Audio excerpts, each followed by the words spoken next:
حامدا للہ تعالی اولا و ثانیا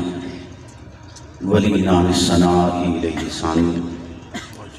والصلاة والسلام علی افضل الرسل محمد وآلہ مسلیا محمد وآلہ مسلیا فی غلبت الصلوات مجلیا ومسلیا اما بعد فاعوذ باللہ من الشیطان الرجیم بسم اللہ الرحمن الرحیم محمد رسول اللہ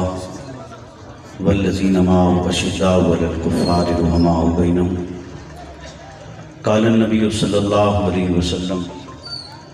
اصحابی کا نجوم فبیہم اقتدیتم اہتدیتم او کما قال صدق اللہ و صدق رسولہ النبی الکریم۔ درود پاک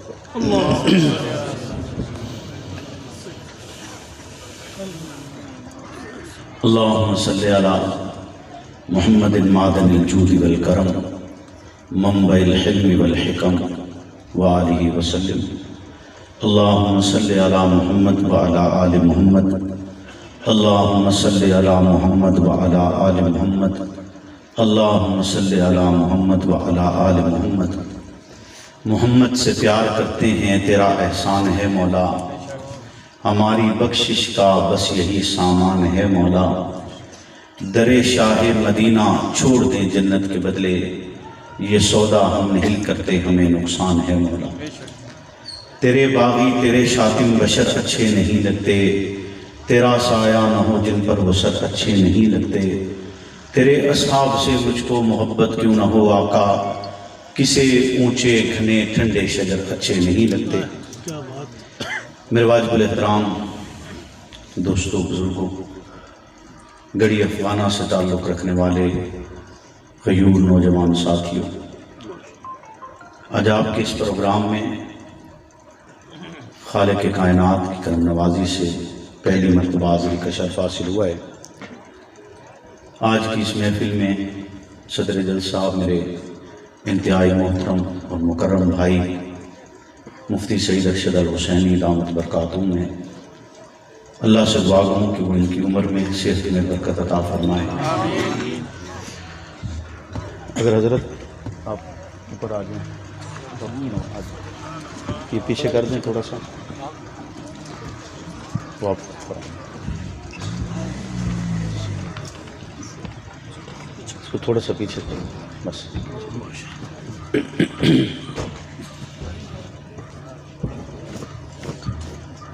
میرا آپ کے یہاں آنا پہلی مرتبہ ہوا ہے، شاید آپ میں سے کچھ حضرات نے ویڈیوز کے ذریعے سنا ہوا ہو سکتا ہے، یقیناً آج جدید دور ہے، موبائل بہت سے کام کر رہا ہے، موبائل کے ذریعے پیسے بھیجے جا رہے ہیں، موبائل ویڈیوز بھیج رہا ہے، لائیو دکھا رہا ہے۔ ابھی بھی پتہ نہیں کتنے لوگ آپ کو لائیو دیکھ رہے ہوں گے، آپ کے اس پروگرام کو دیکھ رہے ہوں گے، ہو سکتا ہے تعداد یہاں بیٹھنے والوں سے زیادہ ہو، لیکن موبائل کا ایک کام ہے کہ وہ کال سناتا اور کرتا ہے۔ بنا تو اسی لیے تھا نا؟ بنا اسی لیے تھا یا کسی اور مقصد کے لیے بنا تھا؟ کال کے لیے بنا تھا۔ پہلا جو موبائل تھا جس کو فرسٹ جنریشن کہا جاتا ہے، اس کا مقصد تھا کال سننا اور کال کرنا۔ پھر سیکنڈ جنریشن آئی، ایس ایم ایس کی سہولت آئی، پھر تھرڈ آئی، اس میں دیگر سہولیات آ گئیں، چلتے چلتے اب ففتھ جنریشن ہے، ہر کام موبائل پہ ہو رہا ہے۔ لیکن موبائل اپنا پہلا کام نہیں بھولا، وہ کال اسی طرح کروا رہا ہے جیسے پہلی دفعہ کروا رہا تھا، آج بھی اسی طرح۔ اور اگر کال آ جائے، ابھی یہ ویڈیو بنا رہے ہیں، یا تو انہوں نے ویڈیو بنانے سے پہلے موبائل کو فلائٹ موڈ پر لگایا ہوگا، ایسے ہی ہے نا؟ اگر نہیں لگایا اور کال آ جائے تو کیا کال رک جائے گی کہ ویڈیو بن رہی ہے؟ بولیے نا، موبائل گر جائے اور کال آ رہی ہو تو کال نہیں رکے گی اگر وہ ٹوٹا نہیں ہے تو، یعنی اس پر تکلیف بھی آ رہی ہے تو وہ اپنا کام کرتا رہے گا۔ پانچویں جنریشن میں بھی موبائل نے اپنا کام نہیں بدلا، ہماری تو ابھی دوسری ہے، بولے نا؟ پانچویں جنریشن میں بھی موبائل نے اپنا کام جو اس کا پہلے دن سے تھا کال سننا اور کروانا، وہ اس نے بدلا کیونکہ اس مقصد کے لیے اسے بنایا گیا تھا۔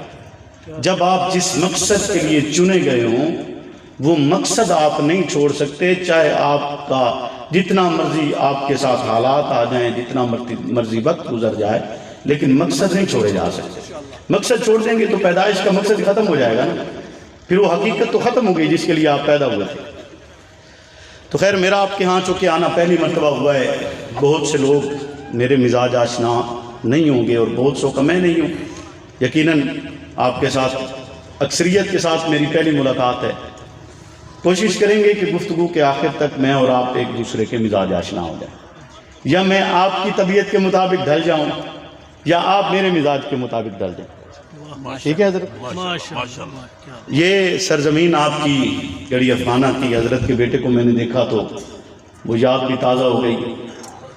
تو یقیناً بڑے بڑے فقہاء اور محدثین کی یہ سرزمین اور شہداء کی سرزمین ہے، اور میں اس زمین پر کھڑے ہو کر اس لحاظ سے ایک مسرت بھی محسوس کر رہا ہوں، اور یقیناً غم بھی ہے۔ ظاہر سی بات ہے جب انسان پر دکھ آتا ہے تو اس کا غم تو ہوتا ہے۔ حزن ہونا کوئی بری بات نہیں ہے، غم کا ہونا کوئی بری بات نہیں ہے، خوف کا ہونا بری بات ہے، خوف کا ہونا بری بات ہے، غم کا ہونا کوئی بری بات نہیں ہے۔ غم تو دیکھیں نا صدیق اکبر کو بھی تھا، اور رب کہہ رہا ہے کہ لا تحزن ان اللہ معنا، تو غم پر کوئی حرج نہیں، لیکن خوف نہیں ہونا چاہیے، خوف نہیں ہونا چاہیے۔ ڈر تو نہیں ہے نا آپ کو، بکی بات ہے۔ وہ کہتے ہیں نا کہ کچھ لوگ تمہیں سمجھائیں گے، کچھ لوگ تمہیں سمجھائیں گے، وہ تم کو خوف دلائیں گے کہ یہ جو ہے وہ کھو بھی سکتا ہے، اس راہ میں کتنے راہزن ہیں، اس راہ میں کتنے راہزن ہیں، جو یہاں پر اکثر ہوتا ہے وہ ہو بھی سکتا ہے، لیکن یاد رکھو جس لمحے میں تم زندہ ہو وہ لمحہ تم سے زندہ ہے، یہ وقت نہیں پھر آئے گا، تم اپنی کرنی کر گزرو، جو ہوگا دیکھا جائے گا، جو ہوگا دیکھا جائے گا۔ ہمیں اسلام نے زندگی گزارنے کے لیے ایک طریقہ بتلایا، اور اس طریقے کو اخلاق کہا جاتا ہے، کہ مسلمان کبھی بھی اخلاق کا دامن نہیں چھوڑتا، حتیٰ کہ اس کا دشمن سامنے ہے تب بھی وہ اپنا اخلاق کا دامن نہیں چھوڑے گا، وہ اس سے محبت سے پیش آئے گا، سلوک سے پیش آئے گا، احترام سے پیش آئے گا، اس کا خیال رکھے گا، کیونکہ اسلام اسے درس یہ دیتا ہے کہ اخلاق محض اپنوں کے لیے نہیں ہوتا، اخلاق غیر کے لیے بھی ہوتا ہے، اخلاق دشمن کے لیے بھی ہوتا ہے، اخلاق اس کے لیے بھی ہوتا ہے جس سے آپ نفرت کرتے ہیں، جس کے لیے آپ کے دل میں برائی بھی ہو، اس کے لیے بھی آپ نے اخلاق کو اپنانا ہے، یہ اسلام کا حکم ہے۔ لیکن اسلام کے اخلاق کی دو صورتیں ہیں، ایک صورت یہی ہے جس کو میں نے بیان کیا ہے، جس کو آپ کو بتلایا ہے کہ آپ ملنے والے کو سلام کرتے ہیں، اس کا احترام کرتے ہیں، اس سے کھانا پوچھتے ہیں، اس سے اگر وہ پردیسی ہے تو اس سے رہائش پوچھتے ہیں۔ ایک اخلاق کا انداز یہی ہے، لیکن ایک اخلاق کا انداز دوسرا بھی ہے، اور وہ بھی اسلام کا ہے، اور وہ ہے تعلیم۔ اس کو آپ بمعنی بتلانا لے لیں، یا تعلیم بمعنی کہ تعلیم دیتے ہوئے اگر اس کے ساتھ کوئی آپ کو سختی کرنا پڑتی آپ سختی کریں، جیسا کہ قاتل کو قتل کی سزا ملتی، مجرم کو اس کے جرم کی سزا ملتی، جو کوئی زیادتی کرتا ہے اس کو اس کی زیادتی کی سزا ملتی، اور اسلام دیتا ہے۔ حالانکہ اسلام تو آپ سمجھتے ہیں کہ مجھے اور آپ کو مکمل اخلاق کا درس دے رہا ہے، تو اسلام کیوں کہتا ہے کہ جو قتل کرتا ہے اس کو قتل کر دیا جائے، جو زیادتی جتنی کر رہا ہے اس کو اتنا اس کا بدلہ دیا جائے؟ دیت کا قانون اسلام میں کیوں ہے؟ چور کی سزا ہاتھ کاٹنا اسلام میں کیوں ہے؟ تو یہ اسی لیے ہے کہ اسلام مجھے اور آپ کو اخلاق کا ایک طریقہ کار بتلاتا ہے کہ یقیناً اخلاق کا طریقہ کار یہی ہے کہ اگر آپ کے ساتھ آپ تبلیغ کر رہے ہیں، درس دے رہے ہیں، کوئی زیادتی ہوئی ہے اور آپ نے اپنی ذات پر اس کو برداشت کیا ہے اور معاف کر دیا ہے، یہ ایک الگ صورت ہے۔ لیکن اگر آپ اس کی جزا لینا چاہتے ہیں تو اسلام آپ کو پورا حق دیتا ہے کہ آپ کے ساتھ جو زیادتی ہو آپ اس کا پورا بدلہ لیں، اس کا پورا حساب لیں. اسلام مجھے اور آپ کو یہ حکم دیتا ہے. اور وہ لوگ جو کسی بت کی عبادت کرتے ہیں، چاہے وہ بت پتھر کا بنا ہو یا وہ بت شخصیت کا بنا ہوا ہو، وہ لوگ خود تو اپنے اس جرم میں ملوث ہیں لیکن برا دوسروں کو کہتے ہیں کہ اچھا وہ نہیں ہے. حالانکہ وہ دیکھتا نہیں ہے کہ اس کے اپنے کام غلامی کے بندوں کے لیے چھدے ہوئے ہیں اور وہ خود غلامی کی دلدل میں دھنسا ہوا ہے. اس کے گلے میں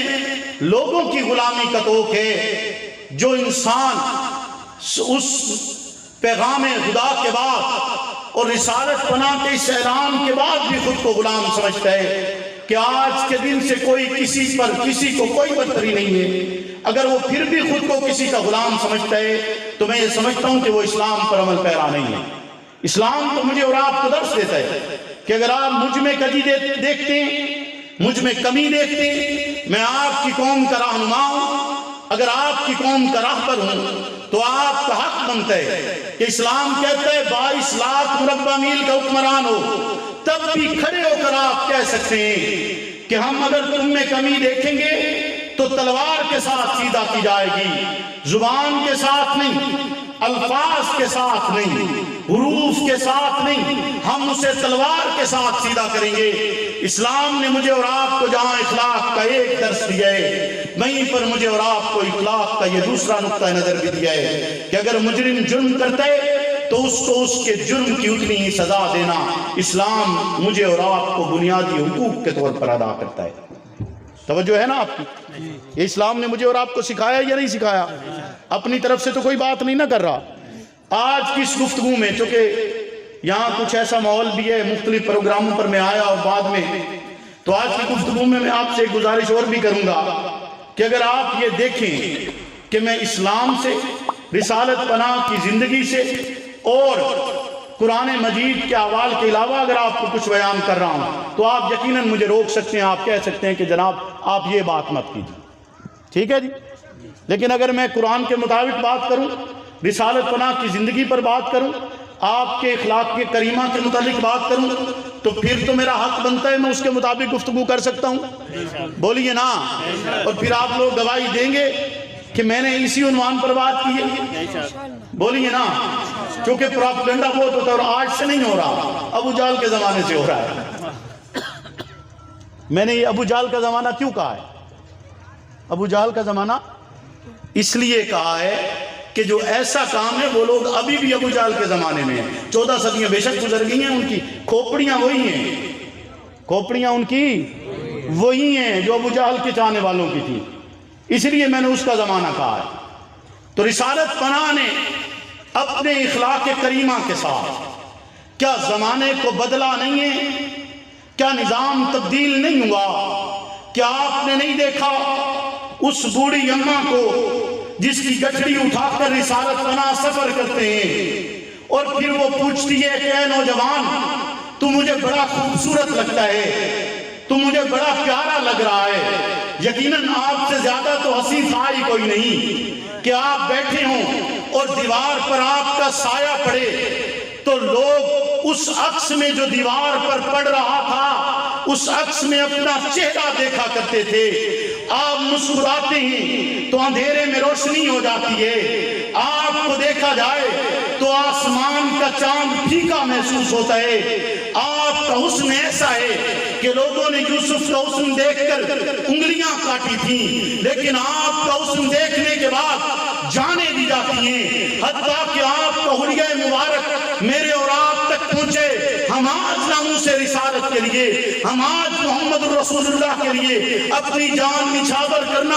اعزاز سمجھتے ہیں، اپنی جان نچھاور کرنا عزت سمجھتے ہیں. ہم یہ جانتے ہیں کہ رسالت پناہ کی ذات کے لیے اگر ہم قربان ہوتے ہیں تو یقیناً رب نے ہمیں پسند کیا ہے، رب نے ہمیں چنا ہے کہ ہم محمد رسول اللہ کی ذات بابرکات پر قربان ہو سکے. وہ حسین شخصیت بتلائیے تو صحیح، ایسی شخصیت اور ایسا حسن، ایسا کمال کا حسن ہے کہ لاہور مورچی دروازے پر کھڑا ہوا خطیب یورپ و ایشیا، وہ ایسا عظیم انسان جس کی خطابت کی لوگ آج زمانے گزرنے کے بعد بھی مثالیں پیش کرتے ہیں، جو ساری رات قرآن پڑھتے اور لوگ پلک بھی نہیں جھپکتے ہیں، وہ ایسی شخصیت جسے کتابت کا بادشاہ کہا جاتا ہے، جب وہ کھڑا ہو کر اپنے نانا کا حسن بیان کرتا تھا، امیر شریعت کہتے ہیں جب اس کے حسن کو دیکھتا ہوں تو دل تو یہ چاہتا ہے کہ اگر کسی کو سجدہ کیا جائے تو وہ یہی ذات ہے، کسی کو پوجا جائے تو وہ یہی ہے، کہ ایسا بے مثال حسن جس حسن میں کوئی خامی نہیں ہے، ایسا بے مثال حسن جس حسن میں کوئی کجی نہیں ہے، جس حسن میں کوئی کمی نہیں ہے، ایسا حسین دل تو چاہتا ہے کہ اس کو پوجا جائے، دل تو چاہتا ہے اس کی عبادت کی جائے، لیکن جب اسے دیکھتا ہوں وہ تپتی ہوئی عرب کی ریت پر سر سجدے میں رکھے کسی اور کو الہ پکارتے، سر سجدے میں رکھے کسی اور کو وحدہ لا شریک کہتے، سر سجدے میں رکھے کسی اور کو ایک کہتے، سر سجدے میں رکھے کسی اور کو بادشاہ شہنشاہ مانتے، کسی اور کی ذات کو حاجت روا اور مشکل کشا مانتے، تو سمجھ آتی ہے کائنات میں ایک ذات ہے جس نے پیدا کیے اور اس کی پیدائش کرنے کا مقصد یہی تھا کہ اگر تم نے ماننا ہے تو اسے ایک اللہ کو ماننا ہے، اس کے غیر کو نہیں ماننا، وہ غیر طاقتور ہو تب نہیں ماننا، غیر دولت مند ہو تب نہیں ماننا، غیر اقتدار میں ہو تب نہیں ماننا، غیر کوئی بہت بڑا نظر آتا ہو تب نہیں ماننا، ماننا ہے تو اسے ماننا ہے، اس کے حکم کو ماننا ہے۔ ایسے ہی ہے نا جی، وہ بے مثال حسین بوڑھی اماں کہتی ہے دل یہ چاہتا ہے تیری خیر خواہی کر دوں، ہائے سنو تو صحیح، اخلاق ایسا بے مثال اخلاق کہ کہتی ہے دل تو چاہتا ہے کہ تجھے نصیحت کر دوں، تجھے بچا لوں، تو بڑا خوبصورت ہے، تو اتنا حسین ہے، تو بولتا ہے تو منہ سے پھول چھٹتے ہیں، تو اتنا خدمتگار ہے، اتنا سعادت مند ہے، مجبوری اماں کو جانتا بھی نہیں، اور تو نے اتنا لمبا سفر کیا ہے میرے لیے، بتا تو صحیح تیرا نام کیا ہے، تو کس خاندان کا چشم و چراغ ہے، تیری ماں کون سی سعادت مند اور عظیم خاتون ہے، بتلاؤ تو صحیح آپ کون ہے، میں تجھے خیر خواہی کرنا چاہتی ہوں، تجھے نصیحت کرنا چاہتی ہوں کہ مکہ میں ایک جادوگر ہے، اس سے بچ کر رہنا، تو بتا تو صحیح تو ہے کون، وہ کہتے ہیں کہ میں محمد بن عبداللہ ہوں، ہائے وہ تصور تو کرنا،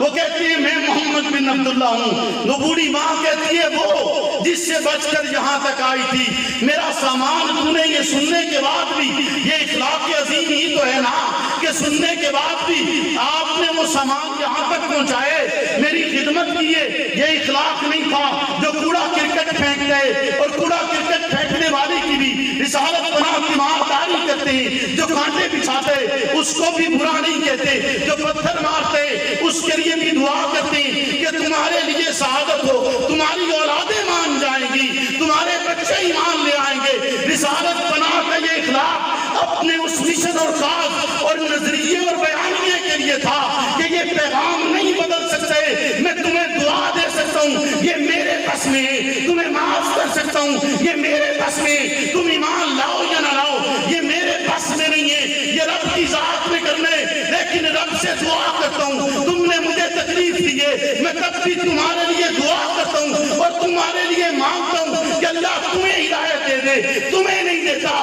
تمہاری نسلوں کو ہدایت دے دے، کوئی تو ہوگا جو سمجھے گا، کوئی تو ہوگا جو مانے گا، کوئی تو ہوگا جو عمل کرے گا، کوئی تو ہوگا جو ایمان لائے گا، کوئی تو ہوگا جو رسالت کے مشن کو سمجھے گا، رسالت کے موقف کو سمجھے گا، رسالت کے پیغام کو سمجھے گا، رسالت کے اعلان کو سمجھے گا، جو سمجھے گا وہ ایمان لے آئے گا، اسے محمد کا غلام کہا جائے گا، اسے محمد کا ساتھی کہا جائے گا، اسے محمد کا صحابی کہا جائے گا، اور جب وہ ایمان لاتے ہیں پھر ان ایمان لانے والوں کے لیے لوگ کٹتے ہیں، ان ایمان لانے والوں کے لیے بھی جانیں دی جاتی ہیں، ان ایمان لانے والوں کے لیے بھی قربانی دی جاتی ہے، ان ایمان اور وہ ایسے انسان، وہ ایسے عظیم لوگ تھے کہ وہ درہ زمین پر مارتے ہیں، زمین کانپنا چھوڑ دیتی ہے، وہ خط لکھتے ہیں تو نیل اپنی روانی پہ جاری ہو جاتا ہے، وہ چادر بھیجتے ہیں تو آگ غار میں داخل ہو جاتی ہے، وہ تیز نگاہ سے سورج دیکھتے ہیں، سورج بادلوں کی اوٹ میں چھپ جاتا ہے، وہ کہہ دیتے ہیں کہ جنگل کے درندوں نکل جاؤ یہاں سے، جنگل کے درندے وہ کہتے ہیں ہمارا پیالہ واپس لوٹا دو، دریا پیالے واپس لوٹاتے۔ وہ ایسے غلام کہ جن کی حکمرانی کو رب زمین پر قائم کر دیتے، ایسے غلام، ایسے جانسار، ایسے سچے ساتھی، یقیناً دل چاہتے کہ ان کے سائے میں رہا جائے، یقیناً دل چاہتے ان کے نقشے قدم پر چلا جائے، یقیناً دل چاہتے کہ ایسے افراد جنہوں نے محمد رسول اللہ کے لیے اپنا سب کچھ نشاور کیے، ان کے لیے سب کچھ نشاور کر دیا جائے۔ ان کے لیے سب کچھ نشاور کر دیا جائے۔ دل چاہتا ہے یا نہیں چاہتا؟ بولیے نا،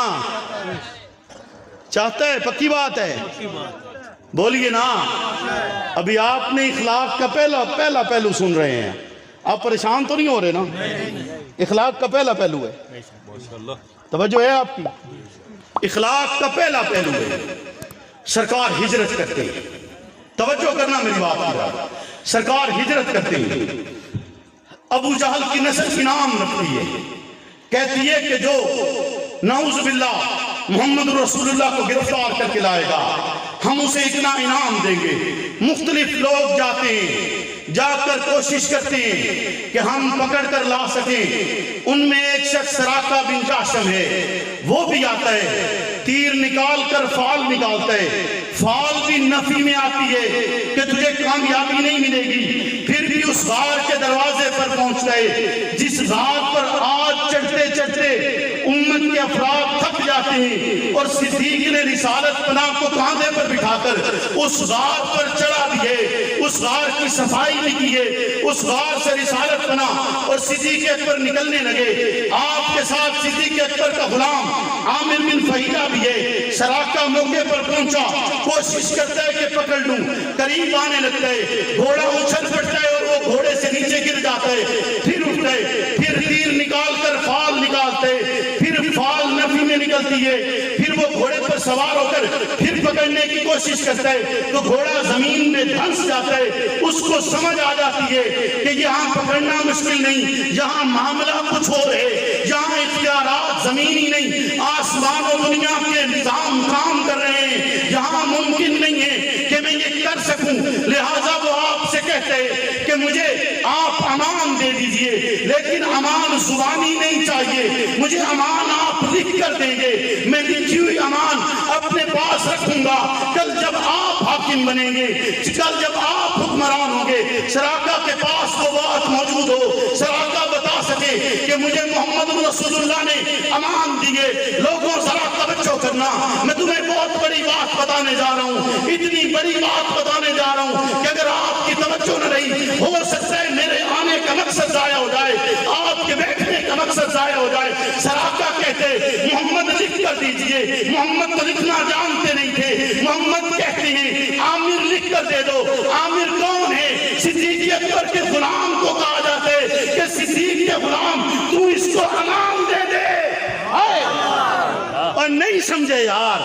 صدیق کا غلام امان لکھ کر دے رہا ہے، صدیق اکبر نہیں، صدیق کا غلام لکھ کر دیتا ہے کہ سراقہ تیرے لیے امان ہے۔ حضور کہتے ہیں سراقہ میں تیرے ہاتھوں میں کسریٰ کے کنگن دیکھ رہا ہوں۔ سراقہ سوچتا ہے یہ کیسے ہو سکتا ہے، اتنی بڑی سلطنت، ایران کی بادشاہت، کسریٰ جیسا حکمران، اتنی بڑی سلطنت، کیسے اس کے قیمتی کنگن اور سراقہ کے ہاتھوں میں، یہ کیسے حضور نے میرے لیے ویسے ہی دعا کر دی ہوگی، ویسے ہی آپ نے میری دل جمی کی ہے، مجھے شاباشی دی ہے۔ وہ یہ سوچ کر ایک عرصہ گزر گیا، زمانہ بیت گیا، پھر وہ وقت آتے جب اسلام حکمران بنتے، وہ وقت آتے جب اسلام حاکم بنتے، وہ وقت آتے جب اسلام اقتدار میں آتے، وہ وقت آتے جب اسلام قوت میں آتے۔ اس زمانے میں جب اسلام شباب کرے، 22 لاکھ مربع میل کے حکومت حکمران جو تکیہ اینٹ کا بنا کر سوتے، جو لباس میں 18 پیبند رکھتے، جو پیدل چل کر جاتے، جو بیت اللہ کی چابیاں اس کے قدموں میں رکھ دی جاتی ہیں، وہ عظیم انسان اس کا زمانے ایران فتح ہوتے، ایران کی فتح کے بعد کسریٰ کے کنگن آتے ہیں۔ توجہ کر ذرا میری بات کی طرف توجہ کر، دو افراد سننے والے تھے، محمد رسول اللہ کہہ رہے تھے، سراقہ کو یاد بھی نہیں تھا کہ محمد نے کہا تھا کسریٰ کے کنگن تیرے ہاتھوں میں دیکھ رہا ہوں۔ صدیق اکبر سن رہے، عامر بن فہیرہ سن رہے، دونوں موجود نہیں، صدیق دنیا سے رخصت ہو گئے۔ عمر کا زمانہ جو دینے والا ہے اس نے وہ وقت نہیں دیکھا، آپ کا پیغام نہیں سنا، صرف پہنچے کہ حضور نے کہا تھا سراقہ تیرے ہاتھوں میں کسریٰ کے کنگن ہوں گے۔ سراقہ کو بلاتے، وہ ایمان لا چکے، بلا کر کہتے یہ 2 کنگن میرے نبی نے وصیت کی تھی، میرے نبی نے کہا تھا، تیرے لیے اعلان نہیں کیا تھا، صرف کہا تھا کہ میں تیرے ہاتھوں میں 2 کنگن کسریٰ کے دیکھتا ہوں، ہائے وہ چیخ کہہ کر قیمتی کنگن سراقہ کے ہاتھوں میں دے دے کہ سراقہ میرے پیغمبر نے تیرے لیے کہا تھا، وصیت نہیں کی تھی، تب بھی تجھے یہ کنگن قیمتی دے چھوڑے، تو کیسے ہو سکتا ہے وہ محمد کی آل کے لیے ظالم بن جائے ہوں؟ کیسے ہو سکتا ہے وہ آپ کی وراثت میں دیتے ہو؟ کیسے ہو سکتا ہے وہ کوئی ظلم کرتے ہو؟ انہوں نے رسالت بنا کا پیغام اسی طرح عام کیے جیسے رسالت بنا نے بدلایا تھا۔ بولیے نا، سراقہ کو کنگن دیے یا نہیں دیے؟ تاریخ اٹھا کر دیکھ لیجئے، میری بات پر یقین ہو یا نہ ہو، لیکن سراقہ کے ہاتھوں کے وہ کنگن اس بات کا اعلان تھے۔ عمر کہتے سراقہ تو بھول چکا ہوگا لیکن محمد کا غلام نہیں بھولا، محمد کا غلام نہیں بھولا محمد کا غلام کہ آپ کے ہاتھوں میں میرے پیغمبر نے کسریٰ کے کنگن دیکھے تھے، وہ تو دنیا سے چلے گئے، لیکن تیرے ہاتھوں میں وہ کنگن ہم دیکھ کر آپ کی سنت کو پورا کریں گے۔ ایسا کہیں آپ نے دیکھے؟ نہیں، بولیے نا۔ یہاں تو بانی کا قبر کی پاتال میں اترنے کی دیر ہے اور نظریے بدل جاتے ہیں۔ بولیے نا، یہاں تو بانی قبر کی پاتال میں اترتا ہے اور نظریے بدل جاتے ہیں، عہدے تقسیم ہو جاتے ہیں۔ ایسے ہی ہے نا، یہاں تو اقتدار کی بھیڑ لگی ہوئی، اور دیکھیں تو صحیح وہ صحابہ کہ کیسے عظیم لوگ ہیں کہ حضور نے فرمایا تھا، آپ نے وصیت نہیں کی، یہ نہیں کہا تھا کہ صدیق جب کسریٰ فتح ہو سراقہ کو کنگن دینا، یہ نہیں کہا، آپ نے کہا صرف دیکھے، اور آپ کے دیکھنے پر قیمتی کنگن اٹھا کر دیکھو تو صحیح نا، بادشاہ کے کنگن ہیں، کوئی عام تو نہیں ہوں گے، کتنے لاکھوں مالیت کے ہوں گے، وہ بھی دیے کہ ایک قالین آیا کسریٰ کی فتح، ایران کی فتح کے بعد اس قالین کے ٹکڑے کیے گئے، ٹکڑے کر کے تقسیم ہوئے، حضرت علی کے حصے میں جو ٹکڑا آیا انہوں نے 60,000 درہم میں فروخت کیا، یعنی ایک قالین کا ٹکڑا اگر 60,000 درہم کا ہے تو کنگن کتنا قیمتی ہوگا جسے کسریٰ پہنتا تھا، لیکن محمد کے غلاموں نے اسے آپ کی بات پر نچھاور کیے، آپ کے اعلان پر نچھاور کیے، اور یہ بتلائے کہ جب نظریات بنتے ہیں، جب بیانیے بنتے ہیں، جب اعلان ہوتے ہیں، جب کاس بنایا جاتا ہے، جب سوچیں بنتی ہیں، پھر وہ سوچیں متسلسل نہیں ہوتی، وہ نظریات بدلے نہیں جا سکتے، وہ سوچیں تبدیل نہیں کی جا سکتی۔ محمد کے غلاموں نے یہ بدلاؤ چھوڑے کہ اگر تمہیں زندہ رہنا ہے تو اسی طرز پر زندہ رہنا ہے جو طرز محمد کے صحابہ نے قائم کیا تھا۔ بولیے نا، ایسا ہے یا نہیں ہے پکی بات ہے۔ اخلاق کے دوسرے حصے کی طرف چلیں یا تھک گئے ہیں؟ ماشاءاللہ، کیوں جی؟ اخلاق کے دوسرے حصے کی طرف چلیں، پکی بات ہے، ڈریں گے تو نہیں؟ وہ تم کو خوف دلائیں گے، بولیے نا، ڈریں گے تو نہیں؟ میں نے کئی دفعہ کہا ہے، آج بھی آپ سے کہنا چاہوں گا کہ خزاں کی رت میں گلاب لہجہ بنا کے رکھنا کمال یہ ہے، ہوا کی ضد پر دیا جلانا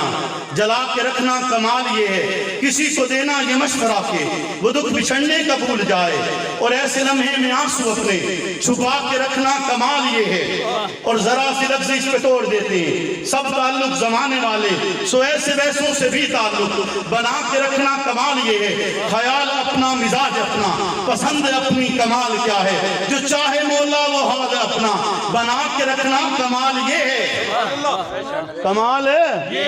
یہ ہے، اس کو کمال کہا جاتا ہے کہ آپ مشکل حالات میں، کٹھن حالات میں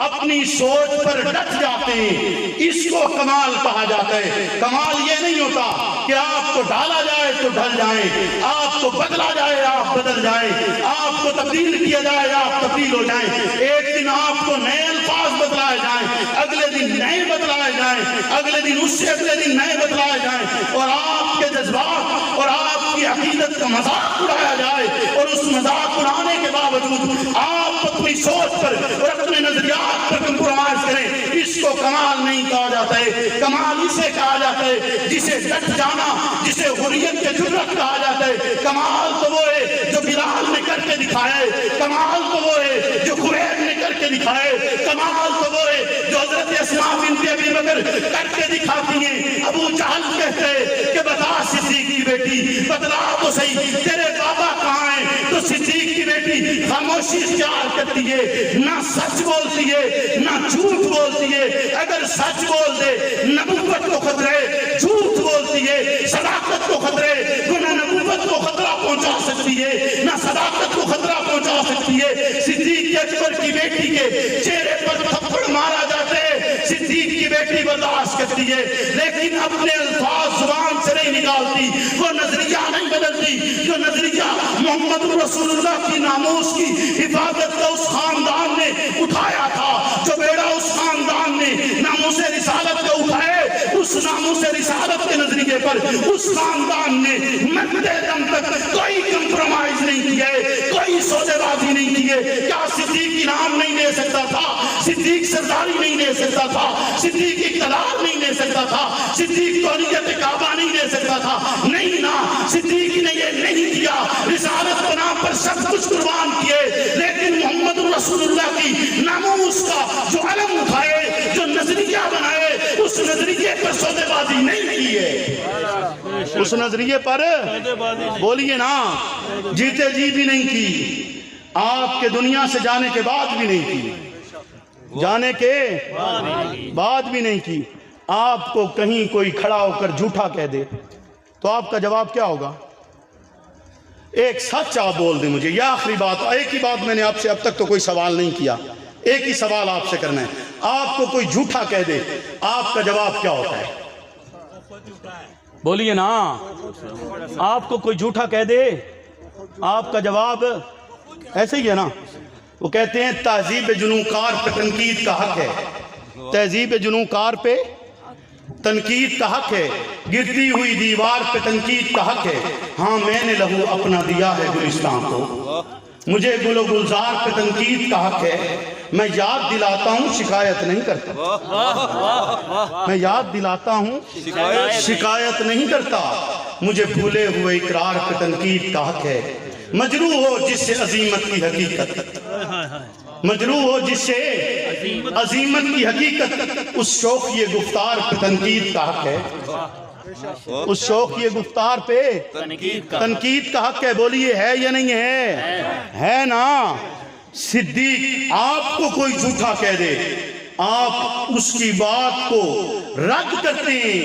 انکار کرتے ہیں۔ آپ کو پتہ ہے صدیق کہا کسے جاتا ہے؟ صدیق اس کو کہتے ہیں جو محمد کے جانے کے بعد بھی آپ کے مشن پر کھڑا رہے۔ بولیے نا، صدیق کسے کہتے ہیں؟ جو مشن پہ کھڑا رہے۔ کچھ کتابیں ہوتی ہیں بازار سے ملتی ہیں، حضرت نے پڑھی ہوئی ہیں، حضرت نے بھی پڑھی ہوئی ہیں، کچھ کتابوں پر لکھا ہوا ہوتا ہے کہ کسی بھی قسم کے واقعے کے ساتھ مماثلت اتفاقی ہوگی، مماثلت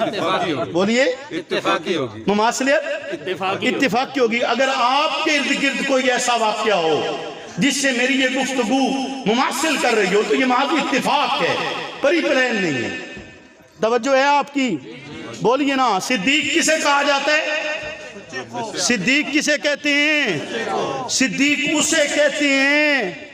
جو بانی کے جانے کے بعد بھی مشن پر ڈٹا رہے، مشن پر ڈٹا رہے۔ صحابہ نے کہا نا کہ آپ یہ لشکر کیوں بھیج رہے ہیں؟ حضور تو چلے گئے، آپ لشکر اسامہ مت بھیجئے نا، رک جائیے۔ صدیق کہتے نہیں، جس کاٹھی کو رسالت پناہ نے رکھا، جس سربراہ کو رسالت پناہ نے بنایا، وہی رہے گا اور یہ گھوڑا اور یہ لشکر جائے گا، اسی طرح فتح کرے گا۔ صدیق نہیں روک سکتا، صدیق تو کہتے ہی اسے ہیں جو آپ کے مشن پر ڈٹ گیا ہو۔ صدیق اس مشن پر ڈٹا جس نے زکوٰۃ نہیں دی، اس سے زکوٰۃ لیے، جو عشر نہیں دیتا تھا اس سے عشر لیے، اور کہا ہے جو محمد کے دور میں ایک رسی تک دیتا تھا وہ ایک رسی بھی دے گا۔ اور یہ بھی ہوا، زمانے نے دیکھے مدینہ خالی ہو گیا، تمام جنگی لوگ چلے گئے، بہادر لڑنے کے لیے چلے گئے، جنگیں ہو رہی ہیں اور دشمن نے مدینہ پر حملہ کر دیا ہے۔ صدیق نے محمد کی بات مانی ہے۔ صدیق کہتے ہیں کوئی بات نہیں، عورت ہے باہر نکلے، بچہ ہے باہر نکلے، بوڑھا ہے باہر نکلے، باہر آئے اور جو اسے گھر میں ملتا ہے وہ لے کر آئے۔ آج بھی ویسے ہی لڑیں گے جیسے بدر میں لڑے تھے، اور جب وہ مدینہ کی سرحد پر پہنچتے ہیں زمانہ دیکھتے ہیں جب بدر میں فرشتے محمد رسول اللہ اور ان کے صحابہ کی نصرت کے لیے اترے تھے، یہاں محمد کے اس جانشین کے لیے، محمد کے اس خلیفہ کے لیے، محمد کے اس ساتھی کے لیے، محمد کے اس دوست کے لیے، محمد کے مشن پر ڈٹ جانے والے کے لیے، محمد کے کاز کو آگے پھیلانے والے کے لیے، محمد کے پیغام کو اسی طرح زندہ رکھنے والے کے لیے، محمد کے علم کو اسی طرح ہاتھ میں تھامے ہوئے وہ شخصیت کھڑی ہے، اور ملائکہ آسمان سے اترتے ہیں، رب مدد کرتے ہیں، اور اس کے مقابلے میں صدیق کو فتح عطا کرتے، صدیق کو نصرت عطا کرتے۔ صدیق نے موقف نہیں بدلا، صدیق نے نظریہ نہیں بدلا۔ یاد رکھو اگر صدیق نظریہ بدل دیتا میں اور آپ مسلمان نہ ہوتے، میں اور آپ اسی وقت سب کچھ بدل جاتا، سب کچھ بدل جاتا۔ صدیق نے بدلا نہیں ہے، میرے اور آپ تک پہنچایا ہے۔ اصحاب رسول نے وہ عظیم محنت کی ہے مجھے اور آپ کو بتلانے کے لیے کہ دین کہتے ہی ڈٹ جانے کو ہے، دین استقامت کا نام ہے، دین جرت کا نام ہے، دین اس فکر کا نام ہے جس فکر کو محمد رسول اللہ کی فکر کہا جاتا ہے، محمد رسول اللہ کا پیغام کہا جاتا ہے۔ مجھے اور آپ کو اس فکر پر عمل کرنا ہے، اور اس انداز کے ساتھ کرنا ہے، اس سوچ کے ساتھ کرنا ہے، اس فکر کے ساتھ کرنا ہے، اس مشن کے ساتھ کرنا ہے جو مجھے اور آپ کو ایک دل نشیں آواز نے بتلایا ہے۔ بلکہ میں کہوں کہ جس نے بھی جنگی کی نمکین و غمگین گفتگو کو سنا ہوا ہے، جس نے بھی جنگی کی نمکین و غمگین گفتگو کو سنا ہوا ہے، نمک کی حرمت کو جانتے ہیں، نمک حرامی نہیں کریں گے۔ آج بھی آپ کو اسی سوچ میں، اسی ساز میں، اسی انداز کے ساتھ میں آپ سے کہنا چاہوں گا، فنا فی اللہ کی جے میں بقا کا راز مخبر ہے، جسے مرنا نہیں آتا اسے جینا نہیں آتا۔